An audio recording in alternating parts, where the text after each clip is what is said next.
All right, everyone, thanks for coming out today. We've got two people here from Metro Transit's BRT Small Starts office to talk to you about various bus rapid transit projects going on in the metro area.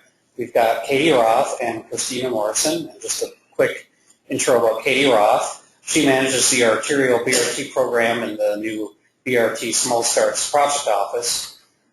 Having seen the first of these arterial BRT lines through years of planning, and now in the final design in 2014, Katie brings a wealth of experience and expertise on this flexible mode, its benefits and challenges. Katie has a BA from Indiana University and a Master of Urban and Regional Planning degree from the University of Minnesota Humphrey School of Public Affairs. She approaches her work with the perspective of a daily transit rider, walker, and bicyclist, along with 7 years of private and public sector transit experience. Please help me welcome Katie Roth.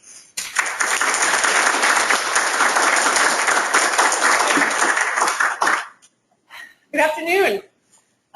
What I didn't put in my bio, and I should have, was that I'm also an NCITE past scholarship recipient, so gratitude to the organization for that, and former ITSO president, got wrangled into that back in the day. So two good organizations that I'm really excited to be here today.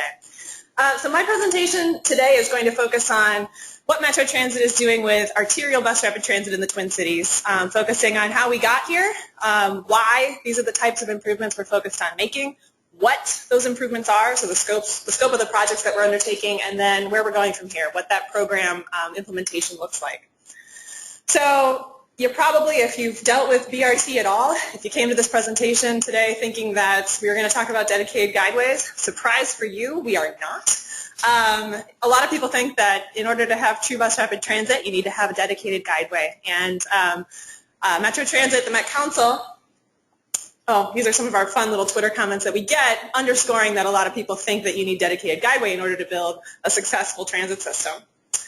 In the Twin Cities, in our regional transportation policy plan, we actually have 3 types of bus rapid transit that we're developing. One is that dedicated busway, wherein you would have a roadway dedicated only for bus rapid transit vehicles that would not carry any other traffic and would have that exclusive busway feel. The next is highway BRT, and Christina is going to be speaking more about the Metro Orange Line. We also have an operational example of this down in Apple Valley on the Metro Red Line.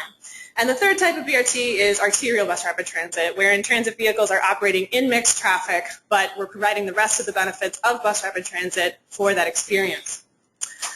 So what is arterial BRT? How did we get here?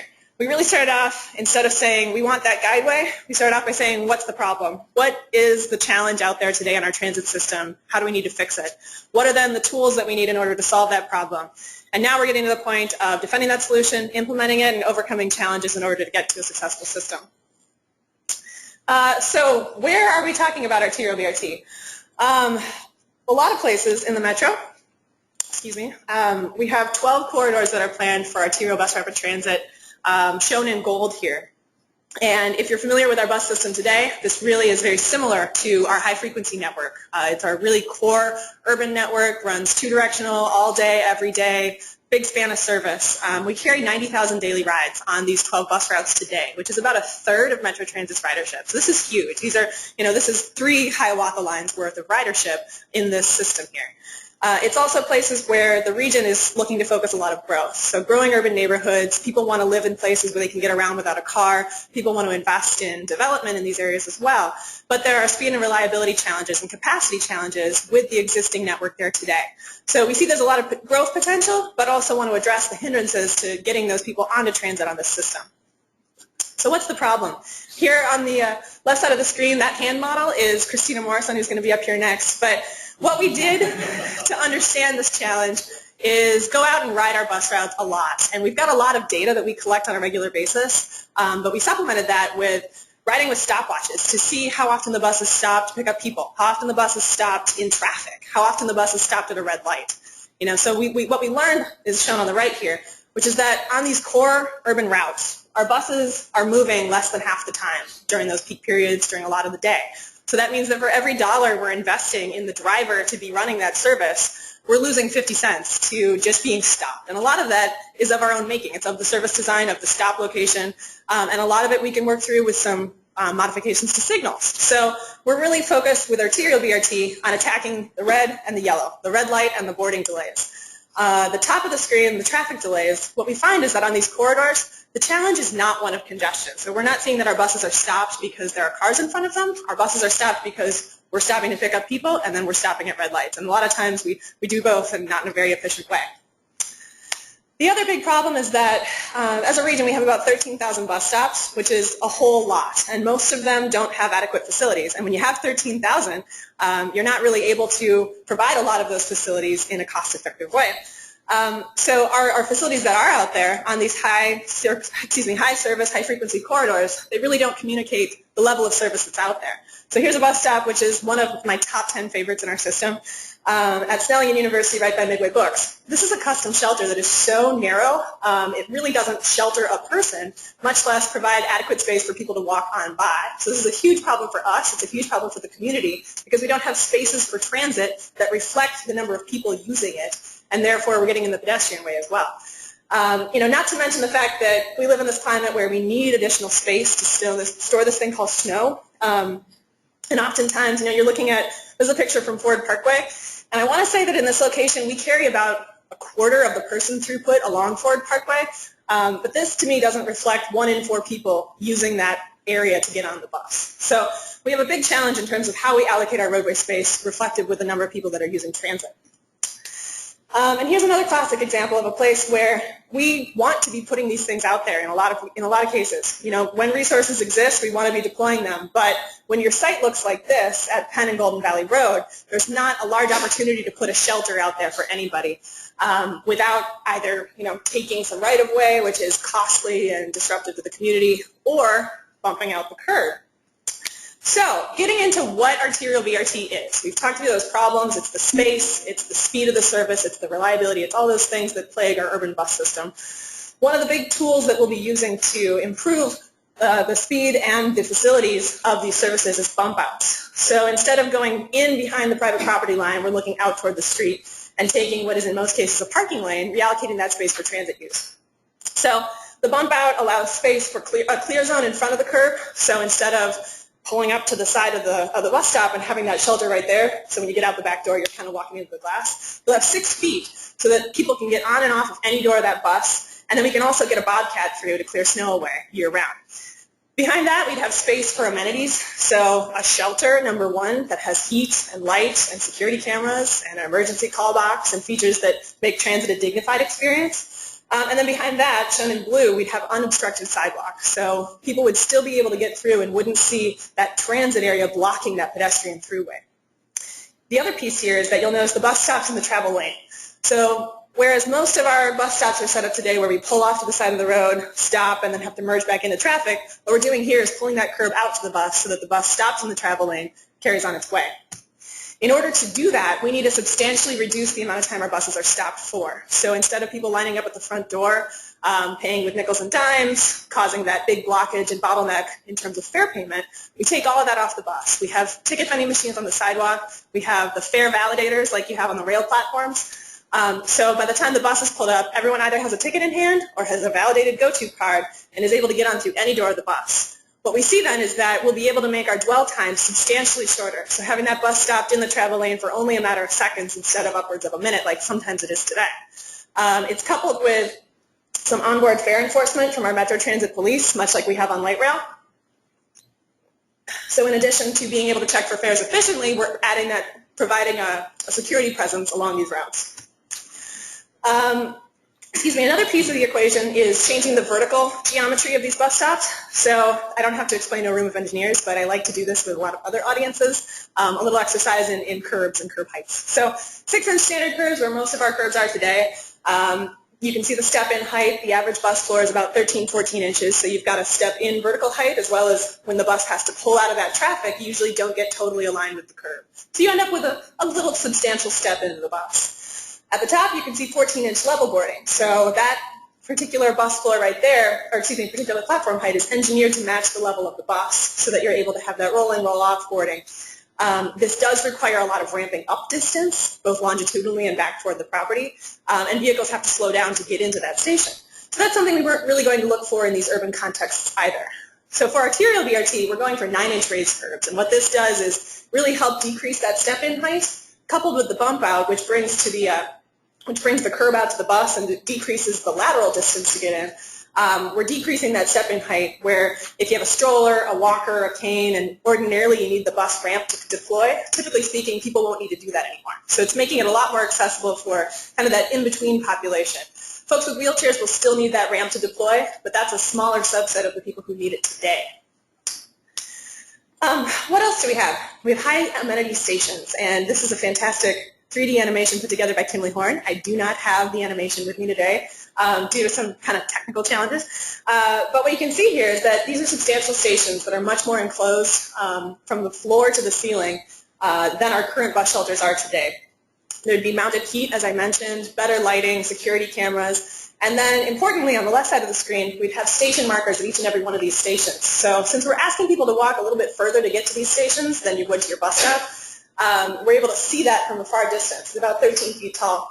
The really cool thing about these two is that they would have a beacon at the top of the marker that would start to kind of pulsate when the bus is near. So if you're running down the block and you see that start to flash, you kick it into high gear. Or you know the next one's coming very soon.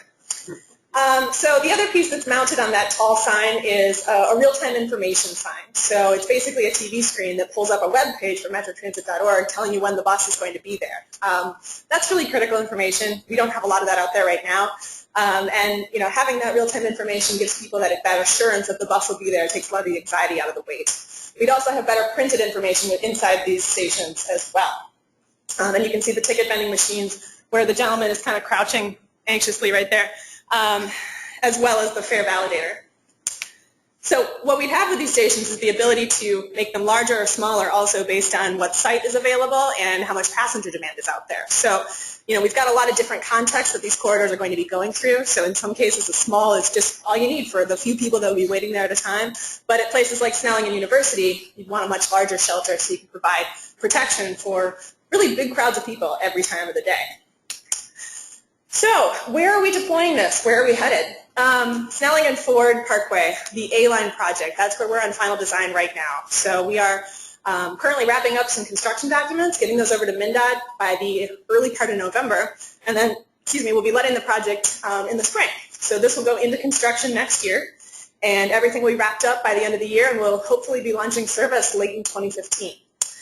We had initially planned to advance next the B line on West 7th Street. That project we had assembled quite a bit of funding for, but this summer we've had a request from Ramsey County to defer that project while they take a closer look at some light rail options and other types of more intensive transit investment in this corridor. So we've turned our attention and we're turning a lot of our funding efforts to the Penn Avenue corridor in North Minneapolis and Brooklyn Center. This project now is going to be wrapping up a planning phase kind of in the spring. We'll get into design next year, and then we'll start construction in 2016 on that project, opening that project by the end of 2016, hopefully.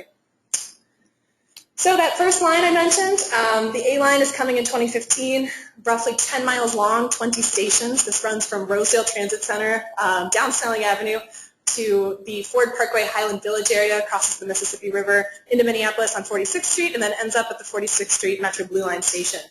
The service pattern that we're looking at for this corridor and also for future lines is a mix of that BRT rapid service and the local service that would stay for folks who don't want to walk a little bit extra to get to one of the stations. So the A line will run every 10 minutes, and the local underlay service will run every 30 minutes. It's going to be fast. We've projected that it's going to be about 27% faster than local bus, and we're working with signal authorities to get some transit signal priority that will help us get to that point as well. Excuse me. This corridor is going to carry a lot of people. Right now it already does. We carry about 4,000 people a day on Route 84 right now, and we project that by 2030, actually Steve Wilson projects that by 2030, we'll be able to carry about 9,000 people a day. So a lot of growth potential in this corridor, both from connections to light rail, growth in the communities, but also this substantially faster, more attractive transit service. The second line that's coming in 2016, as I mentioned, is the C line on Penn Avenue. This will substantially replace our Route 19 that's out in the corridor right now. This is about an 8.5-mile corridor that runs from downtown Minneapolis up to Brooklyn Center via 7th and 8th Streets in downtown Minneapolis, Olson Highway, Penn Avenue, and then Osseo Road and Brooklyn Boulevard, ending up at the hub there in Brooklyn Center.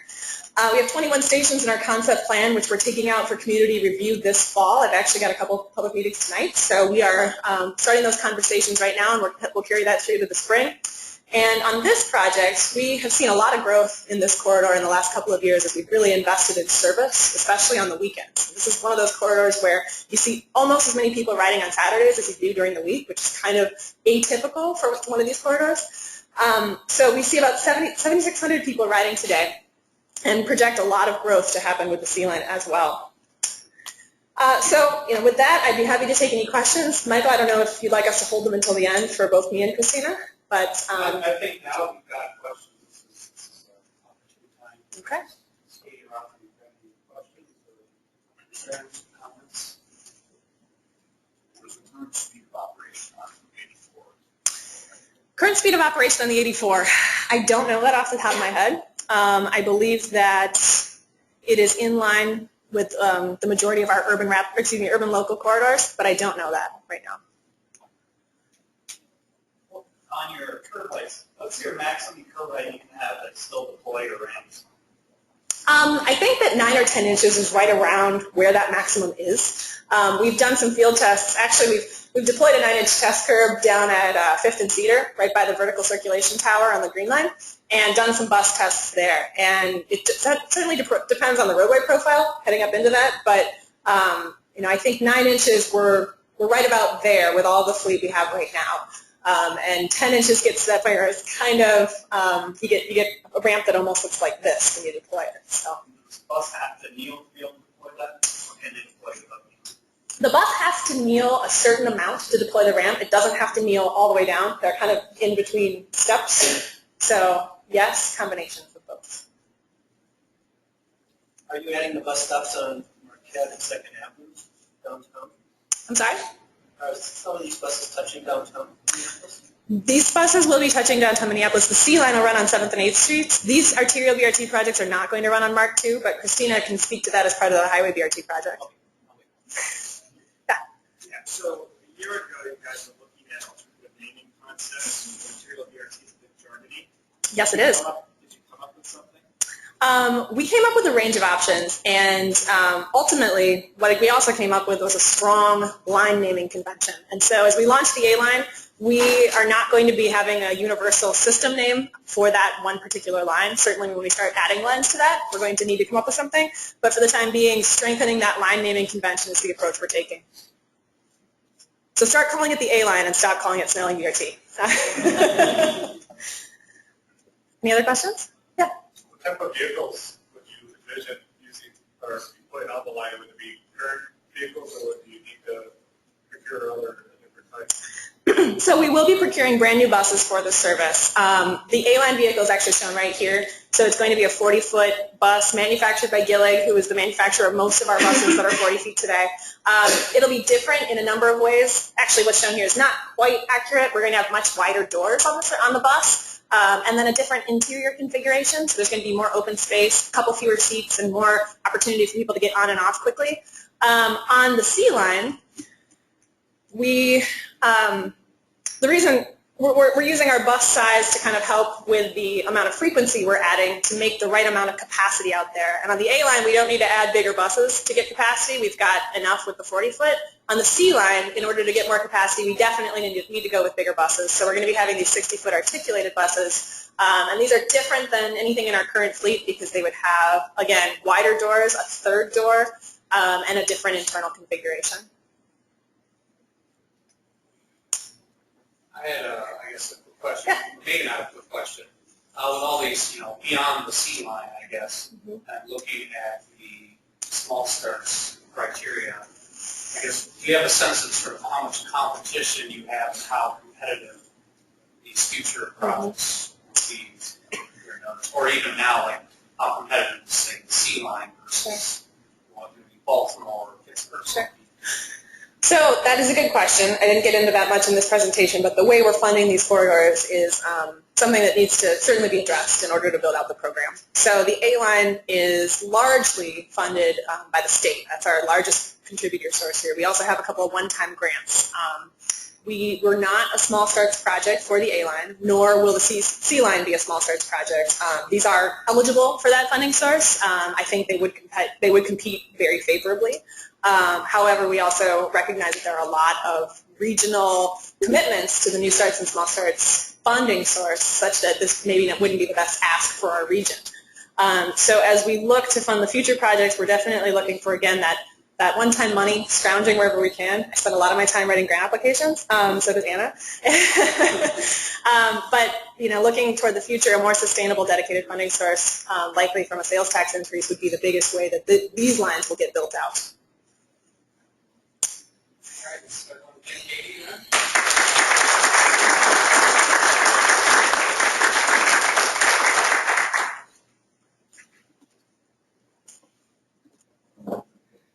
All right, next up we have Christina Morrison here from Metro Transit, and a little bit about her. She's going to talk about the Orange Line Bus Rapid Transit. She's a senior planner with Metro Transit and the project manager for the Orange Line. She previously worked as a planner for the city of St. Paul. She was heavily involved with many aspects of light rail planning for the Green Line, including street and street design, parking management, bike and ped systems, land use planning, and construction access. Christina has a BA in Geography and Urban Studies from McAllister and brings 9 years of experience in multimodal transportation planning and project implementation. Please help me welcome Christina.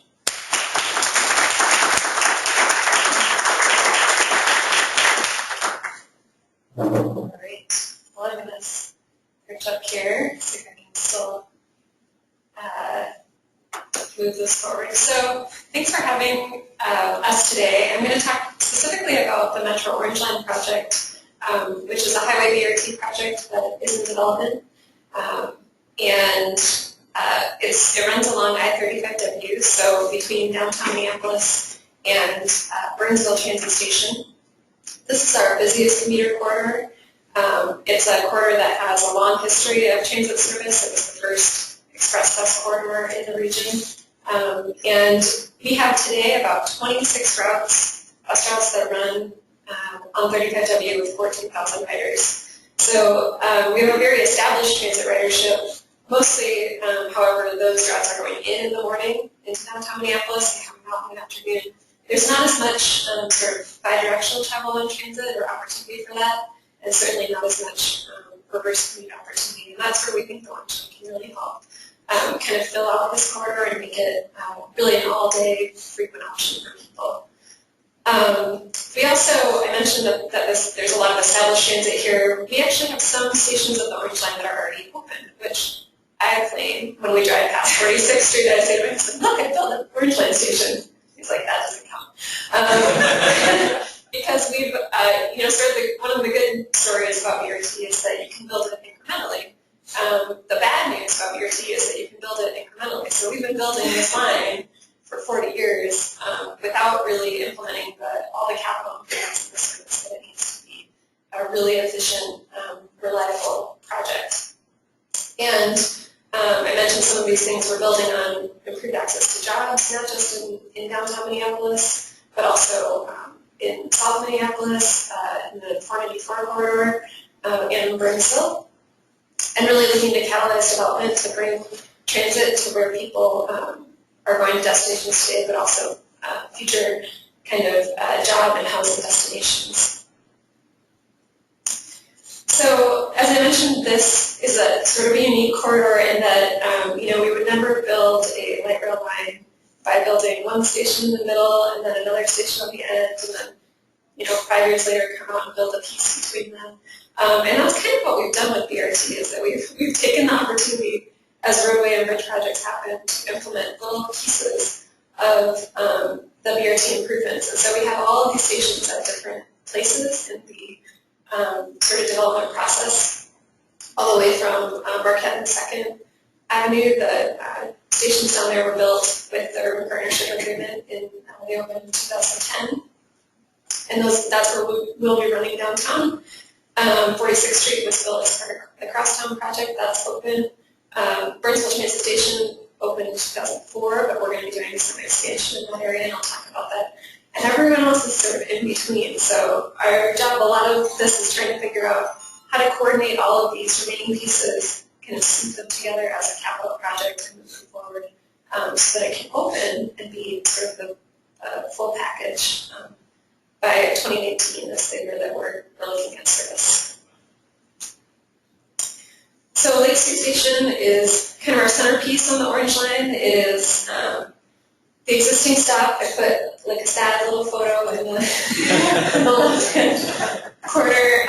It is, I think it's worse than Snelling University. It's definitely in the top, I would say top 5. Worst transit stops in the Twin Cities. And it's sort of a byproduct of this incrementalism of the idea that we had express ridership in the corridor and people were asking to stop at Lake Street. So eventually, they added some stations on the, or we won't call them stations, I call them a bus stop. It's a shelter on the shoulder and then steps, and it was sort of, not very well thought through. And so we do have a lot of ridership at this location. People who were getting off to go to places like Wells Fargo, Alina, Children's Hospital, a lot of big employers in this area.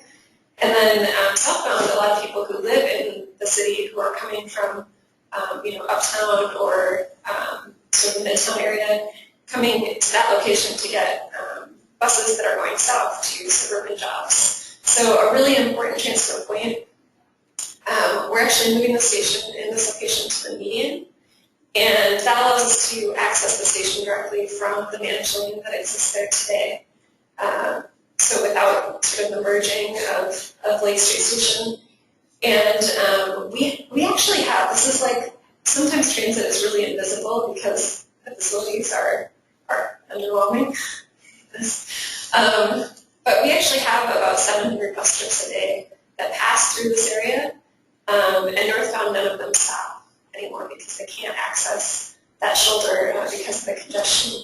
And so with the Orange Line, we'll have over 800 trips a day that will be able to stop and actually pick up passengers that serve this neighborhood and connect it to the rest of the regional transit system. So from here to downtown, it's about a 7-minute ride, 100 buses an hour in the peak hours that we're projecting. So this will be a very substantial station because of the capacity needed. So this station is actually in 60% design. It's been part of the transit access project that MnDOT and Hennepin County have been leading in this area. So it's a package of, I think there are 8 bridge replacements and 35 mainline reconstruction between 94 and 32nd Street and a southbound managed lane addition, and then this little transit station. So it's quite the project. But you can get a sense of, sort of from the street level, what this transit station will look like. It is completely unrecognizable from what's there today, so if you're disoriented, that's not right. It doesn't look anything like this. Today we have just the very narrow, 4-lane underpass, Lake Street's going under the W here. So it's just like a concrete box with 5-foot sidewalks and the mid-roads and snow. And so this is quite an extension of that project. So here's kind of the cutaway of, if you could lift off the 35W bridge, here's what the Lake Street station will look like at the street level with plazas to access the station on both the north and south side of Lake Street. And then as you go up, putting the lid back on here, the Lake Street station will actually be side platforms, and that'll allow us to get that bus capacity in there. There will also be a passing lane so that if you have a bus maybe that's taking a little bit longer or a bus becomes disabled, we'll still be able to pull other buses around them. So this is kind of the configuration. So moving down the corridor, Lake Street is by far the biggest and most complex station, and it has the largest footprint. But some of the stations are relatively small, and they resemble sort of what you might think of as like an arterial BRT station or some of the infrastructure that we see at our light rail stations. And 66th Street is a good example. It's kind of a neighborhood walk-up station. This is not an area that's going to have a park and ride. It's an area that's really served primarily by the 515, which is our high-frequency east bus route on 66th Street. I should say it's our only suburban high-frequency route, so that's like a good trivia. So really important that we connect here at 66. And this is the kind kind of station that we're looking to build, something that's actually inside the existing raised walls, so very low impact on the neighborhood, but high benefit to people coming from the Richfield area. Down in American Boulevard in Bloomington, we have had a dot on the map for, I would say, a decade that is the blue alternative that's on the right, on your right. And as we started work last year with MnDOT on the 35W494 interchange redesign, we really wanted to look at this critically and talk about where the transit station should be, what it should look like. And the more that we looked at what our existing service looked like, compared to what our proposed station location was, the more we realized there was sort of a disconnect. So the existing service is on the left in red, and this is what we do today. We make all these stops on our limited stop 35W express route, the 535, and we do this because there are a lot of riders out there in the Southtown area and also in the Best Buy kind of issue employment area on the north side. And when we started talking to people about how they get around this area and how they use transit, they said, well, it's great that you have an online station planned. That'll be great for someone, we don't know who. But what we really need is service that brings us to the front door of all of these existing destinations that people are getting to for work. There's also a lot of housing on the Richfield side, both on Penn Avenue and 76, a lot of multi-family housing. So people thought, well, that's great. You guys can build that station. We'll still have our service. The problem is the Orange Line will replace the 535. It's really its job is to be that kind of limited stop service on the 35W. So we started looking at kind of opening it up. What would you do if you could do anything? Because let's face it, that's what big capital projects are for. to fix the problems that our regular route service doesn't have the time or the money to fix. So we talked about it and we said, well, ideally we would have a stop in Bloomington and a stop in Richfield, and there's just a small little issue of getting through 494 because 494 doesn't connect, or I should say Knox Avenue doesn't connect between 494 or across 494. And then we thought maybe it's feasible. Maybe we could actually look at going under or over 494 and have sort of the best of both worlds, where we have the speed of, we're coming off the freeway, but we're still traveling relatively quickly between these areas, but also the access of getting people to where they want to go. And we found that once we started shopping this around and the initial shock wore off of people being like, that's a crazy idea, why would you ever do that? People thought there was a lot of merit to this. They thought, this is part of the barrier of using transit in this area is that you don't just have one highway to cross, you have two highways to cross. And being able to provide a local station, almost like a street level BRT station, like what we're talking about on A-Line, was really kind of what they needed in this area. So it puts people where they want to be. That seems like a great goal for transit. It can be integrated with development, and it eliminated some operational issues with merging. That as we started to get into them, we realized those could be fatal flaws. It also reduces O&M, because instead of having a big two-story freeway station, we now have sidewalk stations that are relatively easy to maintain. And then we are looking at a park and ride in this area, and it really expanded kind of the geography for which we could do that. So then the next stop down the line is 98th Street, and we have an existing transit station or transit center here, a park and ride, so park and ride. That's about 200 spaces. It currently has about 210 cars parked in it, in part because this is a really popular location for people going to the U of M. So we have a very good ridership from this location. We also have a lot of people transferring here at South Bloomington to go west on 98th Street to Normandale College. So a lot of those reverse commute riders are coming down and continuing to go west. And this is a station at like 66th Street is relatively small to implement, relatively low cost, much more like an ABRT station. And we, through sort of looking at different options, decided that the best option is really to co-locate it with our existing park and ride. It does require the bus to kind of come off the very weird interchange here. You'll notice that there are actually 3 ways to get on 35W South in this location, and none of them are close to the transit center.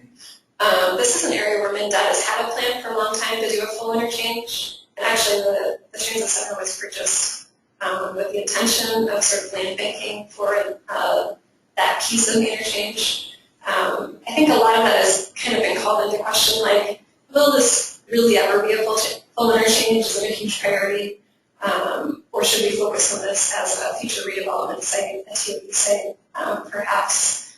So what we heard from people when we started looking at different options here was that the most important thing was for the BRT to be as close as possible to all the other transfers that people are making at the transit center. So that's what we're doing in South Wilmington. And then down in Burnsville, our southern terminus for this location is in the area of Highway 13 and Nicollet Avenue. And we're looking at either expanding right at Burnsville Transit Station itself on the right side, or across the street on sort of it's a transit use only kind of easement that MnDOT has, which we call Travelers Trail. It predates the transit station, and its future could be to be part of the expansion of the transit station. So we're working with the Minnesota Valley Transit Authority to look at kind of both options and figure out how transit will grow in this area, how we'll accommodate more buses. You may have heard they just merged with Blue Express, so they'll now have Prior Lake and Shakopee buses coming into this location as well. So really trying to kind of capture those connections in the South Metro. About half of our ridership on 35W today is coming from south of the river. So really important to connect a big transit station with this. Just a couple other pieces of the project to mention. The guideway is a real mix here. Like Katie said, we don't necessarily need a dedicated guideway on 35W. We do have the MnPass sort of congestion-free lanes that we can use. Those were implemented a few years ago, and that's primarily the guideway we're using. Some new right-of-way down at Knox Avenue. And then in downtown, we're using Marquette 2nd. And there's sort of this curious gap between about 28th Street in Minneapolis and 12th Street, where there are no managed lanes, and it is our max load point for transit. It is our highest congestion point for traffic. And so as part of the Orange Line, we're looking at, can we make a seamless connection between the south end of Route 2 and the Lake Street Station? And I think the answer is yes, but we're doing a little bit of engineering to figure out how to do that. That's still to come in 2015.